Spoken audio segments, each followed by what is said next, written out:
কি নাম সেই পাপের? একবার দেখেছেন কিছু লোককে রক্তের নদীতে ফেলে দিয়ে মাথা ফাটিয়ে দেওয়া হচ্ছে। জিজ্ঞাসা করলেন এরা কারা? জিবরাইল আলাইহিস সালাম বলছেন এরা আপনার উম্মতের সেই সব ব্যক্তি যারা সুদখোর ছিল। রক্তের নদী কেন? কারণ রক্ত চুষে খাইতো তারা মানুষের। মাথা কেন ফাটাই দেওয়া হচ্ছে?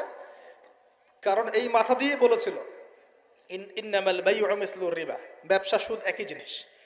এই শয়তানি মাথা থেকে বেরোছে, এই কারণে মাথা ফাটিয়ে দেওয়া হচ্ছে। আর একটা শাস্তি দেখেছেন, তারা পাথর খাচ্ছে, পাথর বড় বড় পাথর খাচ্ছে, পিছনের রাস্তা দিয়ে পাথর বের হয়ে যাচ্ছে। জিজ্ঞাসা করলেন কাদের কি কারণে শাস্তি দেওয়া হচ্ছে? জিবরাইল আলাইহিস সালাম বললেন এটাও সুদের কারণে। 3 নাম্বারটা দেখেছেন তিনি যে কিছু মানুষ শুয়ে আছে আর এই পেটটা, এই আমাদের বাড়ি যেমন উঁচু, বাড়ির মতো উঁচু হয়ে আছে পেটটা, আর পেটের ভিতরে অজগরের মতো বড় বড় সাপ কিলবিল কিলবিল করছে। এই 3টা শাস্তি তিনি দেখেছেন।